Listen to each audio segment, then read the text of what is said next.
Quantos estão prontos para ouvirmos a palavra nessa noite? Então abram suas Bíblias.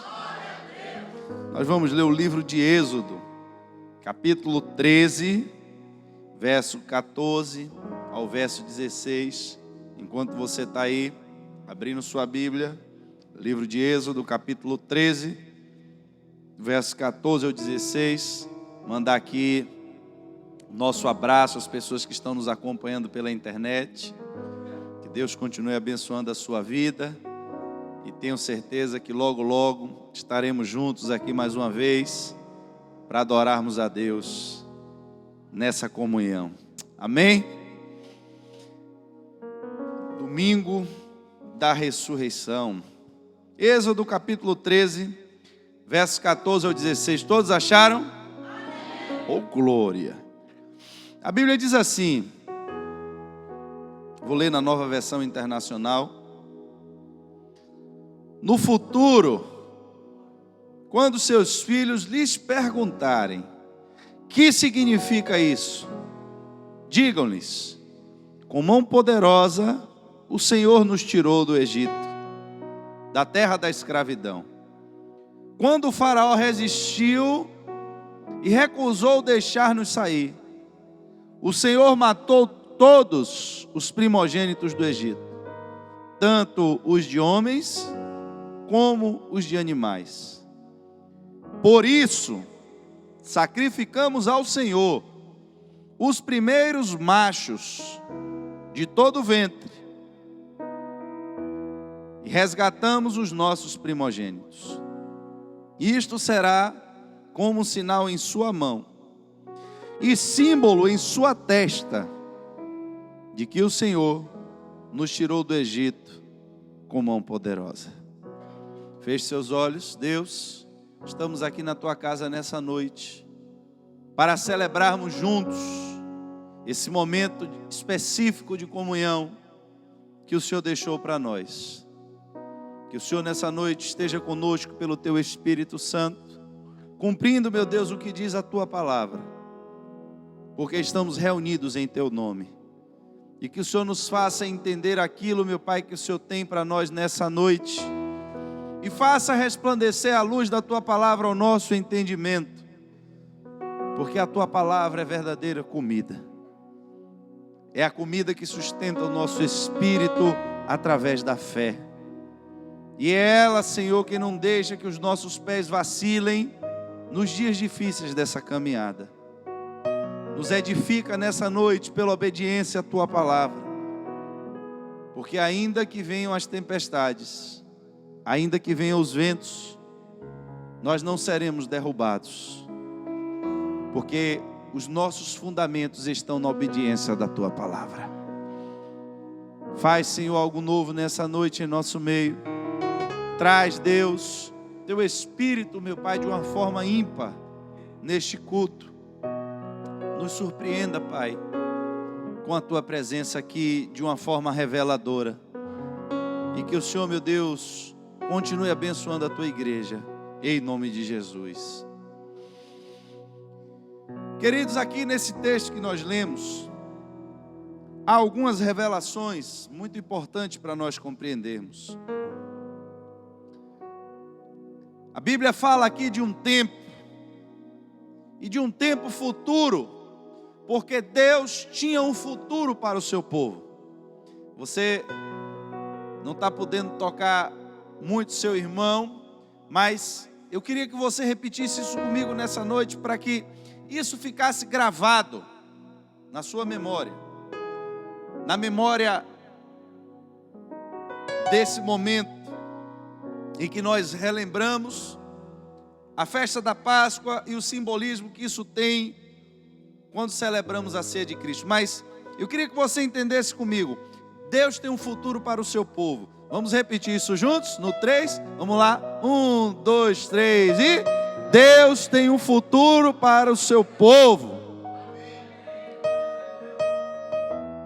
E para o tempo do futuro, Deus tem instruções. E Ele fala de forma muito clara.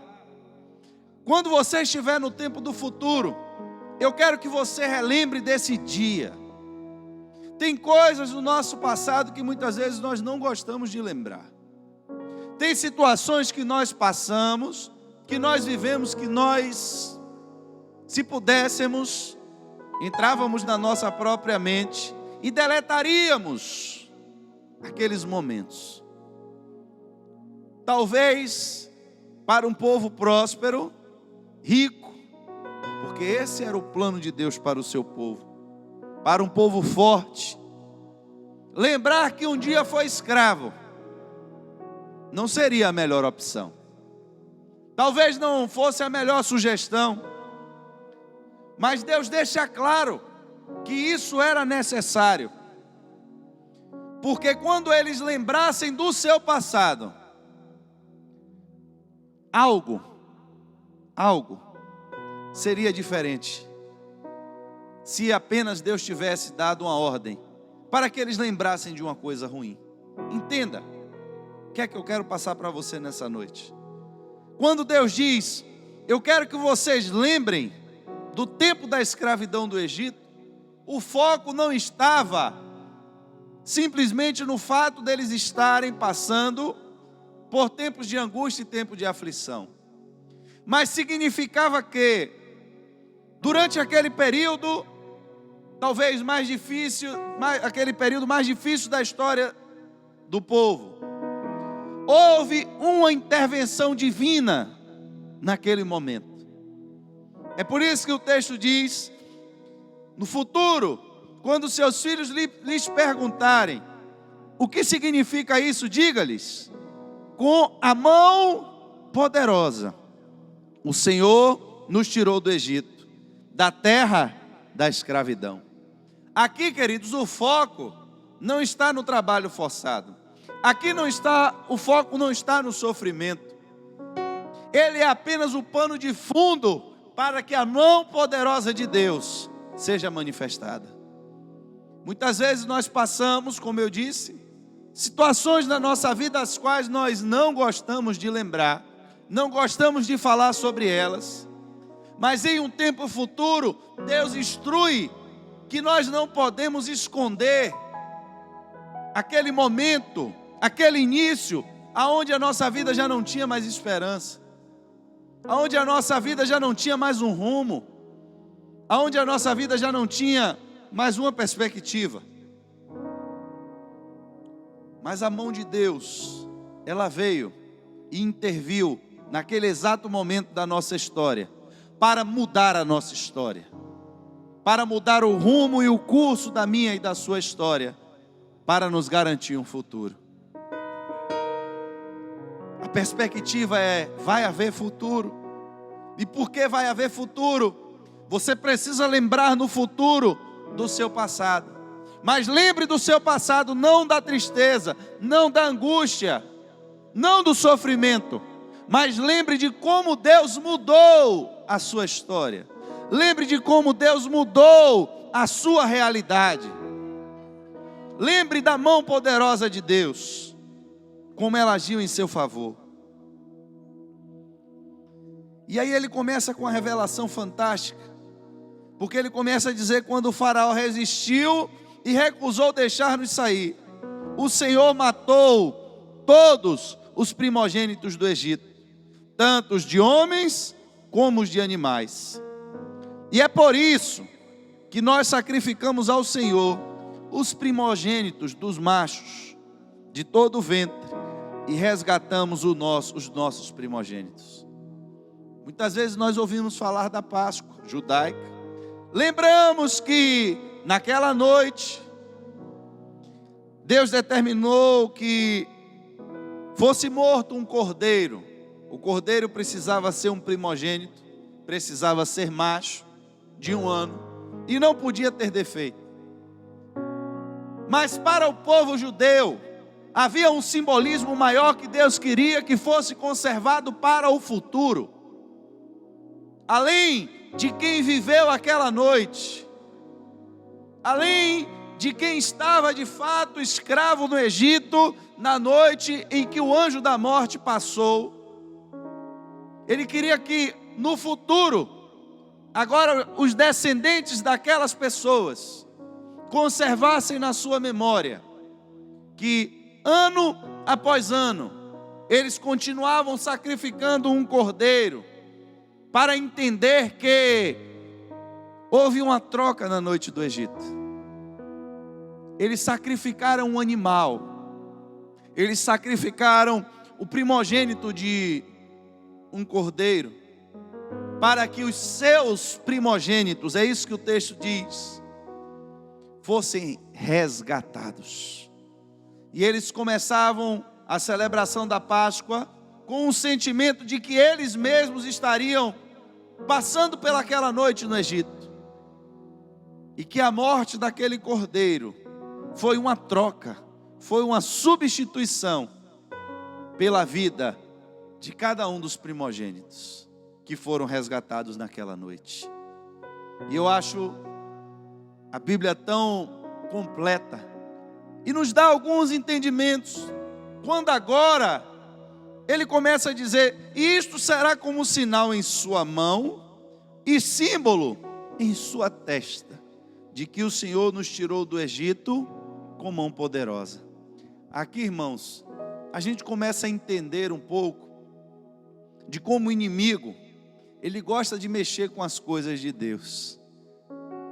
A Bíblia diz que esse simbolismo que foi criado da Páscoa, do resgate dos primogênitos das pessoas, pelo primogênito, pelo sangue do primogênito dos animais, serviria como memorial, como sinal na mão e na testa. Você já ouviu na Bíblia em algum momento falar em sinal na mão e na testa? Que interessante, né? Porque a gente vê que constantemente o inimigo, ele tenta usar daquilo que é divino, aquilo que é sagrado, para atingir os seus próprios propósitos. No tempo da manifestação do anticristo e da besta, ele também vai colocar o seu sinal. E o seu sinal vai estar exatamente no lugar aonde Deus disse que deveria estar o sinal da libertação. Aonde deveria estar o sinal do cordeiro, o sinal da salvação. Queridos, aqui eu abro um parêntese na mensagem, para que você entenda. Todo mercantilismo que se tem nesse tempo de Páscoa é exatamente para que você não compreenda o significado desse momento para um povo. Não é a nossa cultura, não. Mas e o cristianismo veio de onde? O Cristo veio de que povo? De onde saiu Cristo? Nós confessamos, Jesus Cristo é o nosso Senhor e Salvador. Mas de qual povo da terra saiu Jesus Cristo? A Bíblia diz que Jesus Cristo, ele era judeu, da descendência de Abraão. Era um descendente de Abraão, de um povo separado por Deus, de um povo escolhido por Deus, o único povo na terra que Deus chamou de meu povo. Um povo escolhido e selecionado por Deus, para que servisse de modelo para as outras nações. Um povo que era conduzido pela presença do próprio Deus no meio deles. E Jesus vem desse povo. Ele era um judeu. Para ele também havia esse significado que nós estamos entendendo aqui. Porque Deus queria marcar na mente daquele povo, na tradição daquele povo, na cultura daquele povo, o significado do sacrifício, o significado da substituição de uma vida por outra vida. Queria mostrar e revelar o poder do sangue. Aí vem uma historinha de coelho, de chocolate, para tentar mostrar para a gente e fazer com que as nossas crianças cresçam em um país em que a predominância da religião é a religião cristã. Não é a religião evangélica, a religião cristã. A maior parte da população se diz cristã, sejam cristãos católicos, sejam cristãos evangélicos. Mas poucas são as crianças que cresceram entendendo de fato qual foi o verdadeiro significado da Páscoa. Páscoa, você não tem como não lembrar daquele bendito coelho com a cenoura na mão. Parece que sofremos uma lavagem cerebral nas nossas escolas e que de olhos vermelhos e de pelo branquinho, com um pulo bem alto, sangue de Jesus. Alguém aí virou o coelhinho da Páscoa, pintado com uma roupinha branca, e era isso que nós aprendíamos nas escolas. Foi isso que foi ensinado, foi isso que foi passado. Por quê? Por que o sinal da besta é na mão e na testa? Será que isso é também mais algum acaso? Ou será que existe uma estrutura espiritual querendo desconstruir aquilo que Deus fez? Porque, irmãos, enquanto aquele povo, aqueles que estiveram, entenda, a celebração da Páscoa agora virou uma cerimônia que precisava ser celebrada por todas as gerações que vieram depois, mas nem todos estiveram no Egito. Os que vieram depois não estavam lá, mas continuaram celebrando, rememorando aquele momento. A Bíblia diz que Cristo ele morreu uma única vez, mas assim também nós que não estávamos lá no dia da sua crucificação, celebramos a nossa ceia como se estivéssemos vivendo mais uma vez aquele momento libertador para nós. E algumas instruções que foram passadas para aquele povo, elas servem para nós também, para nós entendermos que precisamos aprender muito mais sobre a Páscoa e compreender de fato a completude desse evento memorial que mudou a história daquele povo, mudou o status daquele povo. Eles deixaram de ser escravos para serem libertos. Eles que não tinham mais esperança de vida, agora estavam recebendo promessas para o seu futuro. E que no dia da sua libertação, passaram a contar agora um novo tempo.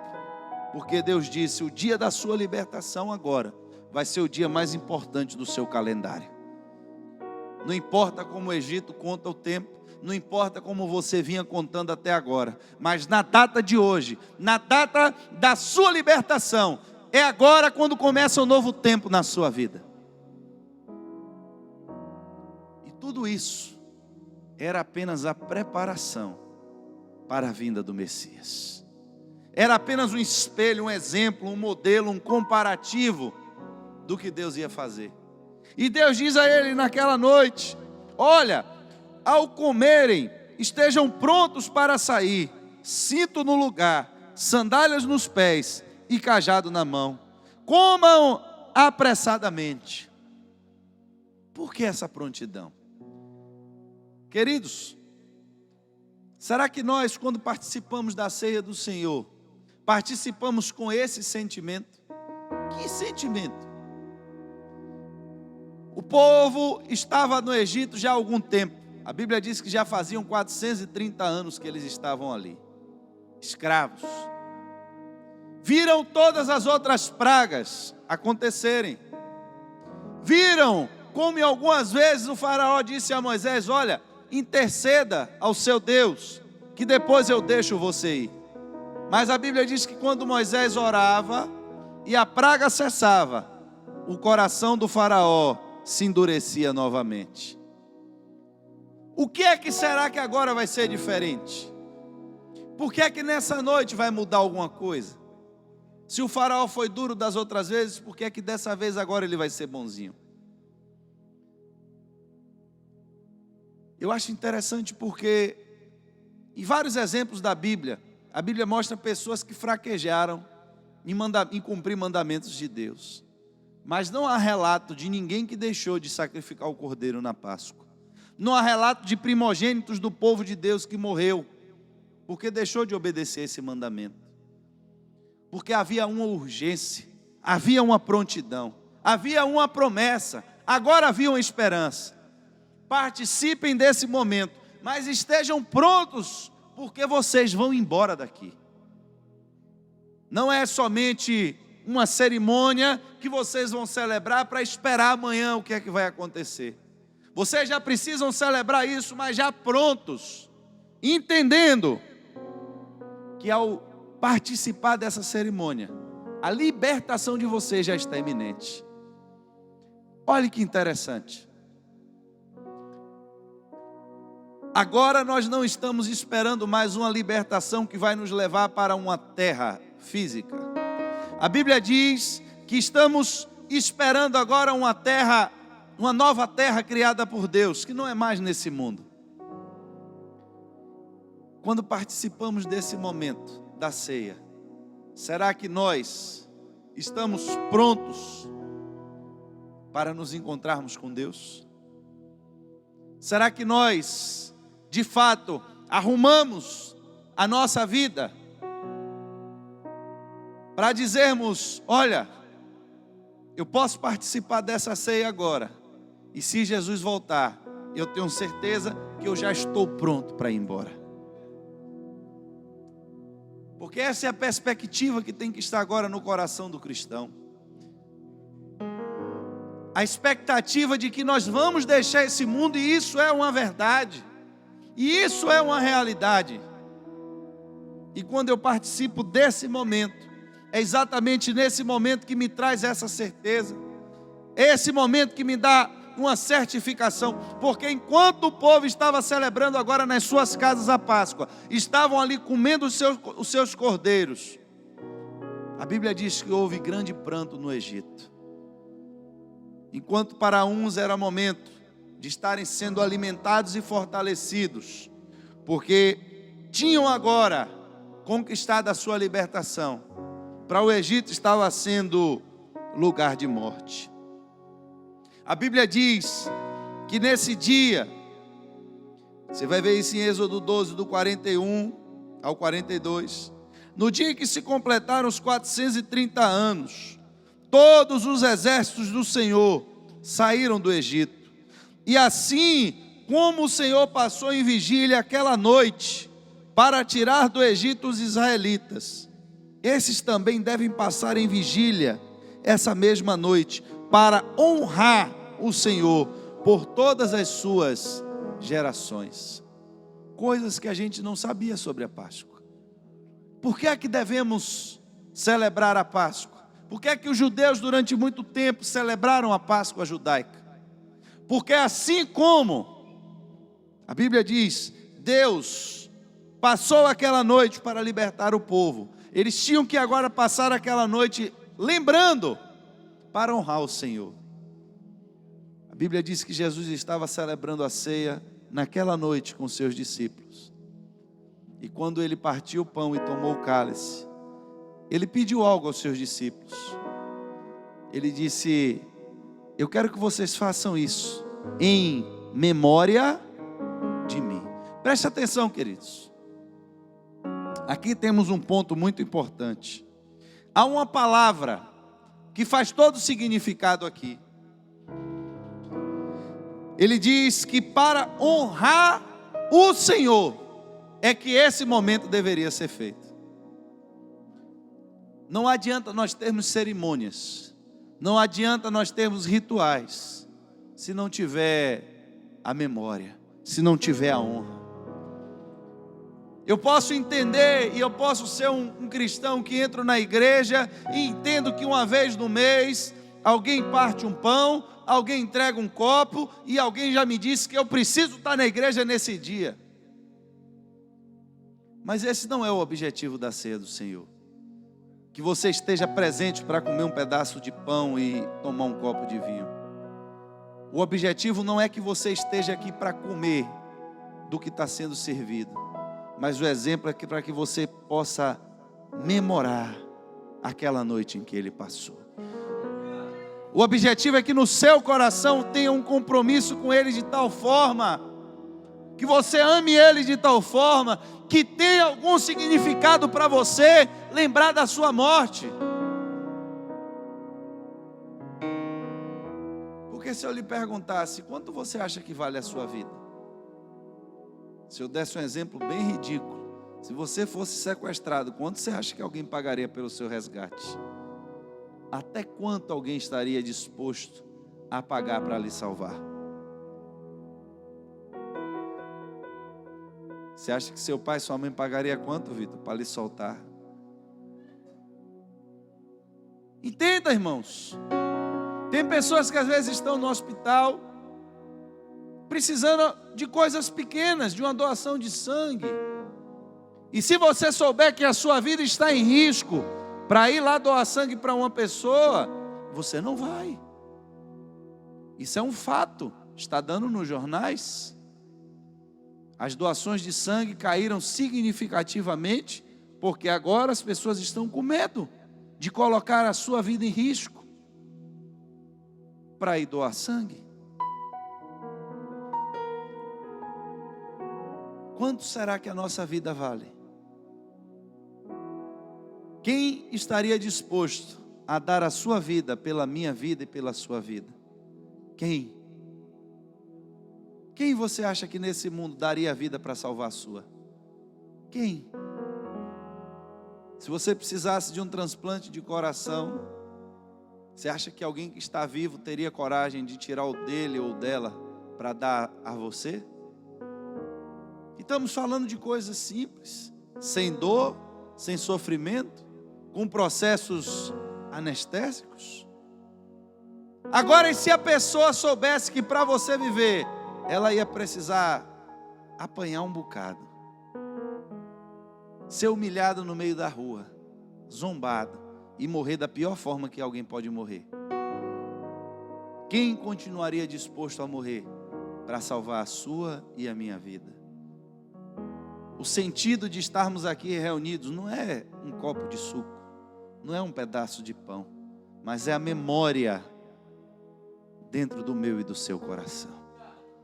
Porque se está aqui na presença dele, não significar nada para você, se no seu coração não houver o entendimento necessário e suficiente do que foi o sacrifício de Jesus, ou até se de repente você se acha bonzinho o suficiente e acha que Jesus tinha que morrer mesmo por você,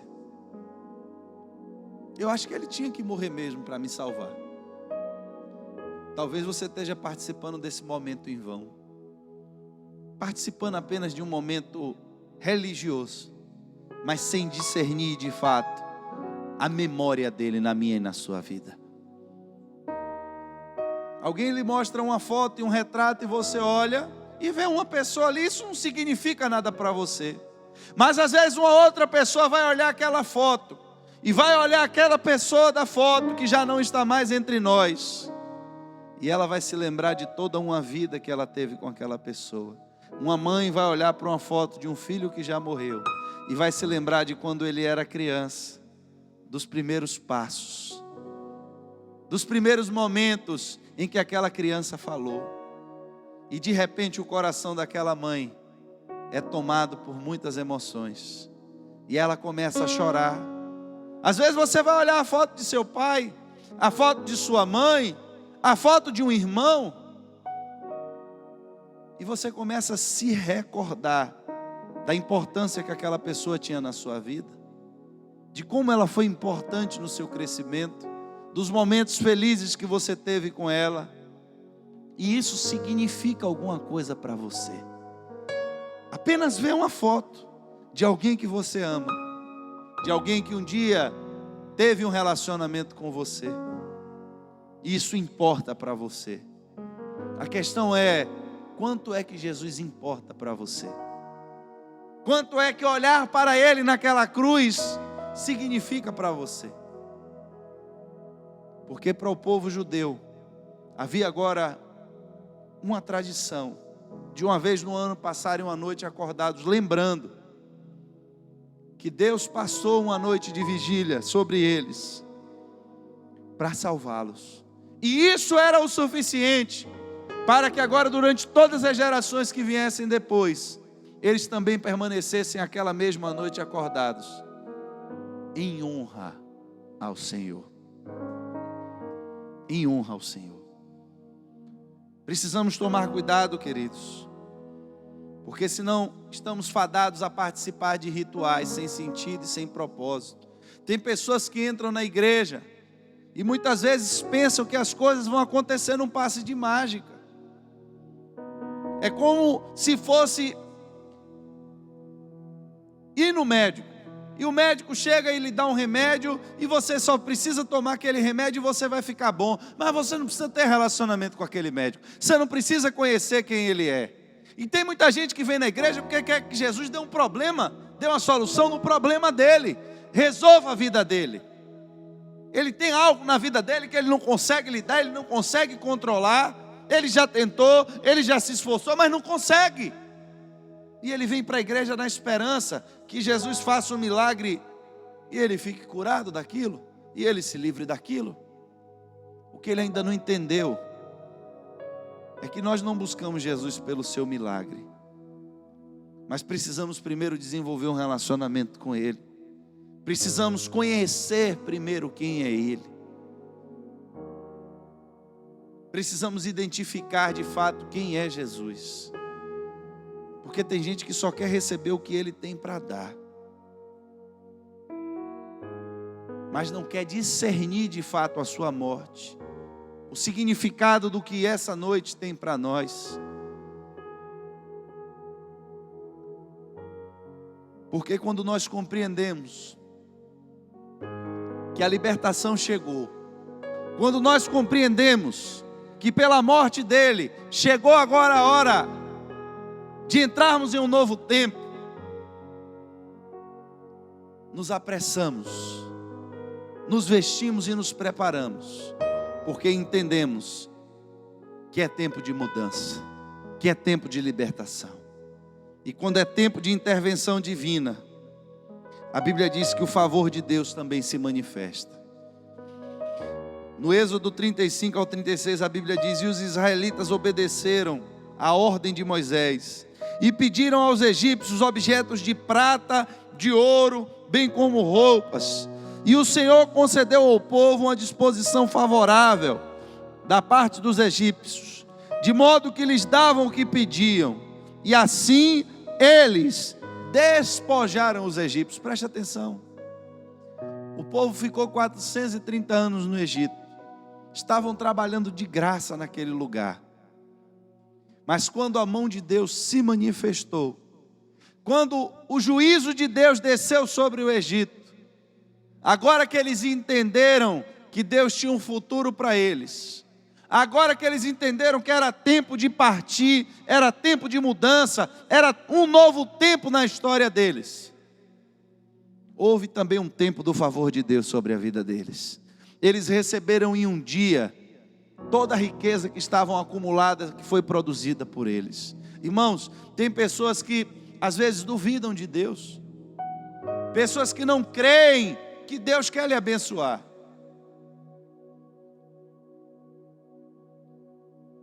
Elas duvidam do poder e da capacidade de Deus. Mas quando Deus quer mudar a história de alguém, isso só precisa de uma noite para acontecer. Esse povo foi dormir escravo e acordou liberto. Eles foram dormir pobres e acordaram ricos. Mas agora eles tinham uma história para frente. Eles tinham agora que levar um conhecimento adiante.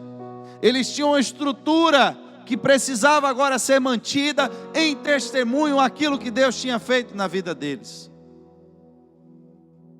E aqui estamos nós, diante da mesa do testemunho do Senhor. Porque a Bíblia diz, em Lucas 22, você encontra isso, do verso 13 em diante. Jesus manda os seus discípulos procurarem um lugar para celebrar essa Páscoa. A Páscoa que simbolizava a morte do primogênito dos animais, em substituição dos primogênitos dos seus filhos. Aquilo que era um sinal para eles, da intervenção divina que com mão poderosa os tirou do Egito. Agora Jesus chama os seus discípulos e eles prepararam a Páscoa do Senhor. E a Bíblia diz que quando chegou a hora, Jesus e os seus apóstolos reclinaram-se à mesa e disse-lhes: desejei ansiosamente comer essa Páscoa com vocês antes de sofrer. Pois eu digo, eu não comerei dela novamente, até que se cumpra no reino de Deus. E recebendo um cálice, ele deu graças e disse: tomem isso e partilhem uns com os outros, pois eu digo que não beberei outra vez do fruto da videira, até que venha o reino de Deus. E tomando o pão, deu graças e partiu e deu aos discípulos, dizendo: esse é o meu corpo dado em favor de vocês. E aqui está o segredo: façam isso em memória de mim. E depois da ceia, ele pegou o cálice e disse: esse cálice é a nova aliança no meu sangue, derramada em favor de vocês. Nós não estamos aqui nessa noite, queridos, para matar mais nenhum cordeiro. Na noite em que Jesus foi traído, na noite em que ele celebrou aquela última Páscoa com seus discípulos, houve uma mudança também na estrutura desta cerimônia, porque aquele cordeiro que era morto, simbolizando as vidas que foram salvas no Egito, agora foram substituídas por algum ser humano, por um ser humano que morreria agora de verdade. Mas assim como eles criam e repetiam ano a ano, que um dia no Egito, o sangue do animal primogênito salvou os primogênitos daquelas pessoas, agora a fé deles estava voltada para que o sangue de um homem puro, um homem que morreu e viveu nessa terra sem nenhum pecado, seria capaz de nos livrar da morte. E eles celebraram aquela ceia com Jesus, ouviram tudo o que Jesus disse. Mas quando a pancadaria começou, quando prenderam Jesus e começaram a torturá-lo, as suas palavras já não foram mais tão lembradas como deveria. E eles começaram a ver Jesus se entregando, e ele não revidava, e ele não se defendia, e ele foi carregado no meio da rua, foi levado perante as autoridades, e por aclamação de uma multidão, foi condenado à crucificação. E agora todos os discípulos, os que viram de longe e os que fugiram, souberam que Jesus deu um último brado na cruz, e agora ele estava morto. Os seus sonhos tinham se acabado, as suas expectativas tinham se acabado. Seguimos esse homem durante 3 anos porque críamos que ele era o Filho de Deus, mas agora ele está morto, assim como qualquer outro ser humano que passou sobre a terra, porque já se passaram muitas pessoas sobre a terra e já se inventaram um monte de histórias por aí, muitas filosofias, muitas ideias, mas nenhuma delas foi capaz de livrar ninguém da morte. O ser humano pode falar o que ele quiser, inventar o que ele quiser, acreditar no que ele quiser, enquanto ele está vivo. Mas depois que ele morre, ele cai na vala comum que todos os outros seres humanos caíram. E todas as suas palavras são agora apenas palavras. Então os discípulos lá, preocupados agora em pegar o corpo morto de Jesus, mas eles não encontraram o corpo de Jesus no sepulcro, porque ele tinha ressuscitado dos mortos. Glória a Deus. Aleluia. E eu vou voltar para o princípio para que você entenda algo. Quando nós estamos celebrando isso aqui, eu disse que nós não gostamos de voltar para pontos do nosso passado, de dor, de tristeza e de sofrimento. Não gostamos, irmãos. Mas quando a Páscoa foi determinada agora como celebração para o futuro, Deus disse: vocês vão ter que se lembrar do tempo da escravidão, não tem jeito. Porque é lembrando do tempo da escravidão que vocês vão dar testemunho da mão poderosa do Senhor que livrou vocês. Quando nós lembramos da morte do Senhor e do seu sangue, talvez essa seria a parte da história que a gente poderia deixar de lado. Mas é importante que a gente lembre que Ele morreu. É importante que a gente lembre que Ele sofreu. Porque é por causa da sua morte, da vergonha da sua morte, da humilhação dEle, que a sua ressurreição se torna agora muito mais gloriosa. Porque diante de Deus Ele foi achado inocente. Porque o pecado não era dele. Ele levou sobre si o meu e o seu pecado. Ele levou um castigo sobre ele que não pertencia a ele. E agora que ele ressuscitou, e agora vivo diante daqueles que tinham visto ele morto, ele pôde fortalecer eles e encorajá-los e dizer: olha, está lembrado do que a gente fez na sexta-feira? Continuem fazendo. Peguem o pão sempre que vocês se reunirem, partam. E digam aos irmãos: esse foi o meu corpo que foi partido por vocês. Vocês estão lembrados do sangue? Lembrem a eles quando vocês estiverem reunidos: olha, o Senhor um dia morreu pendurado numa cruz e verteu cada gota de sangue por mim e por você.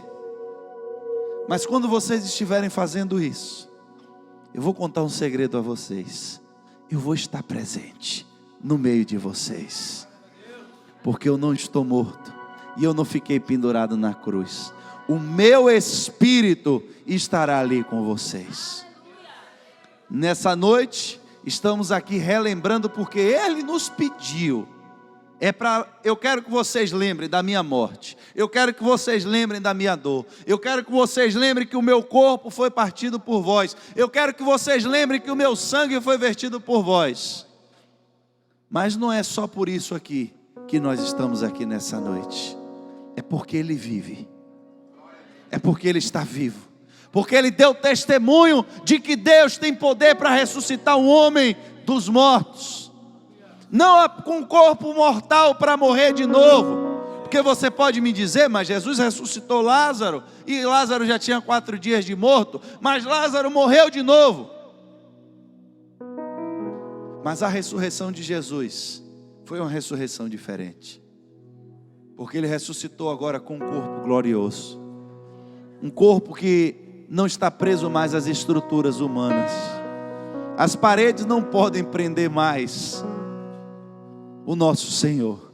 As lanças do soldado romano não podem mais furar a sua barriga. As metralhadoras dos exércitos modernos não podem mais alcançar o seu corpo, porque ele já morreu uma vez, e ao homem só está determinado morrer uma única vez. E o juízo de Deus sobre ele foi: esse aqui é inocente, esse tem que viver de novo. E assim como ele vive, ele disse: assim como o Pai me ressuscitou, assim também ressuscitará cada um de vós. Mas tinha um detalhe: todas as pragas vieram sobre o Egito, e o povo não precisou fazer nada em momento nenhum para que Deus livrasse eles. Mas quando chegou a vez do anjo da morte, agora Deus disse: agora vocês vão ter que exercitar a fé de vocês. Agora eu quero saber se vocês acreditam de fato. Existem momentos na nossa vida que a proteção de Deus vem sobre nós, que a bênção de Deus vem sobre nós, e às vezes nós não precisamos fazer nada por isso. Mas tem situações que Deus pede a nossa obediência. Ele só quer ver o nosso coração como está diante dele. E não tenha dúvida, irmãos, que para a estrutura de uma igreja, esse aqui é o maior simbolismo que nós temos de Cristo. A sua presença maravilhosa, curando, salvando e libertando neste lugar. Mais uma vez no mês, relembramos desse momento.